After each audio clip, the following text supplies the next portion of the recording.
Welcome in this new edition of Beyond the Arc right here on High School Cube News. Brian Chimino with you once again with Michael O'Brien of the Chicago Sun-Times. We're going to start off the show by talking about some of the big games that took place last week. Mike, let's talk about Whitney Young going up to Minnesota, beating Apple Valley 80-70. It was billed as Jalil versus Tyrus, but a couple other guys for Whitney Young played really well. They did.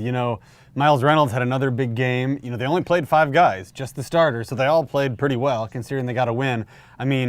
Apple Valley's not, a nationally ranked powerhouse or anything, but they'd won 35 consecutive games, a state title, had most of that team back, and Young went to their gym in Minnesota and got a 10-point win. That's pretty impressive. And also another team going out of state, the number 1 Simeon Wolverines going down to Tennessee and going 2-0.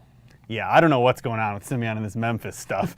They've now played 4 games, 3 against teams from Memphis, and beat them all, so cool.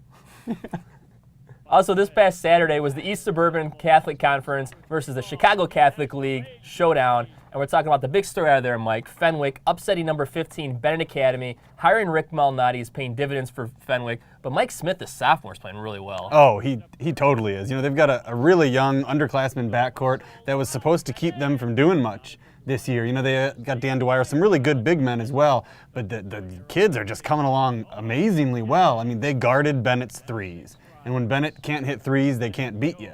And it was kind of that simple. They were able to cause some turnovers, this and that. So I had to drop Benet from the rankings, which I'm sure will get the Benet people out. But you look back, and now Benet hasn't beaten a ranked team, and they've lost to Fenwick. So they got the boot, and we replaced them, with 2 undefeated teams, Richards and Stagg. Also at St. Viator, Loyola, hot shooting from the outside. They rolled over Notre Dame. You said on Twitter, this Loyola team might be the best shooting team in state. Yeah, they're the best shooting team in the state in a few years. Go out and see Loyola. It's kind of fun. As soon as they cross the half-court line, there are 3 guys, Kevin Kucera, James Clark, and Jack Morrissey, who can just bomb from anywhere and make it. You have to think, if Loyola gets through their sectional, they're going to be the team waiting for either Simeon, Curie, or Young in that super.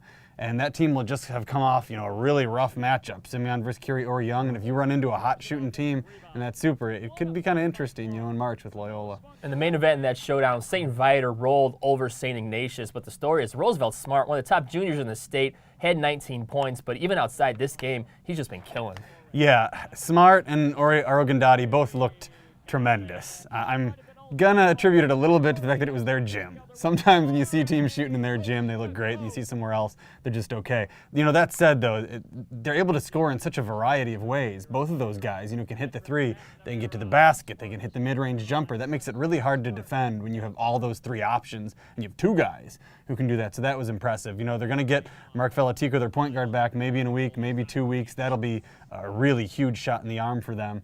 But they kind of impressed me with, they're not just a top 10 team, they have the ability, when they get that point guard back, to maybe become a top 5 team. Well, one game we previewed last week was the number 2 Stevenson Patriots going on the road, and a tough one at the time we thought against the Libertyville Wildcats. They made easy work of Libertyville, rolled over there. Jalen Brunson had 29 points, but we really liked their supporting cast. Yeah, Matthew Johnson, junior they've got, he can handle the ball, and that's really key for Stevenson, and for them to beat the public league powers and to advance, on in Peoria, they needed a guy like that. He's athletic, he can get to the basket, he can defend. Brunson's taking, a step up. He's playing like a senior now, even though he's a junior. There's no hesitation anymore at all. He's very, very aggressive.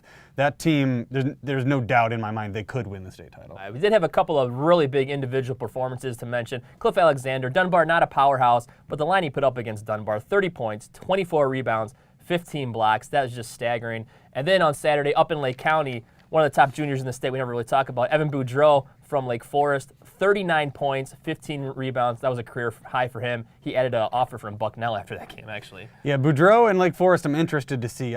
Lake Forest had a lot of hype last year, but I have a feeling they might be better this year. It sounds like they've got some junior guards, that sort of thing, because guards were what they needed last year. So I'm interested to see what Lake Forest has. The Cliff Alexander stat line is interesting. We did not have a reporter at that game, and the Tribune didn't either. I would like some independent verification of the, those are crazy numbers. So we're going to make sure to have somebody at all of Cliff's games so we can get these numbers down because, I've never seen anything like that. It's definitely in his wheelhouse. He could do that, but that's pretty crazy. 30, 24, and 15 against, a decent team. Some big games coming up this weekend before the holiday tournaments start. Thursday, it's number 5 Morgan Park versus number 1 Simeon. They split last year. Yeah, that's going to be, obviously, it's Morgan Park. Simeon, it's the Battle of Vincennes. It's a whole new cast of characters, kind of, with the backcourts flipping over. So that one could go either way. You have to like Simeon since it is a Simeon home game. That's a tough place for anybody to go in and win. And the East Suburban Catholic has a big matchup. Now unranked Benet Academy goes on the road against Tyler Eulis and number 3 Marian Catholic. That's a Friday night game. Yeah, that's going to be a fun one. It's going to be the MeTV game of the week, so you'll be able to watch that one live on television if you want. Tyler Eulis against Sean Omar, they're not going to match up. The big man in the guard. I have to have Marian Catholic as the favorite in this one. They have the best player on the floor in Eulis. Their team is better than than Benet man for man. But who knows with Benet? If they hit those threes, if they get hot, Gene Heidkamp is one of the best coaches around. He could come up with a plan that gets Benet back in the rankings pretty quick.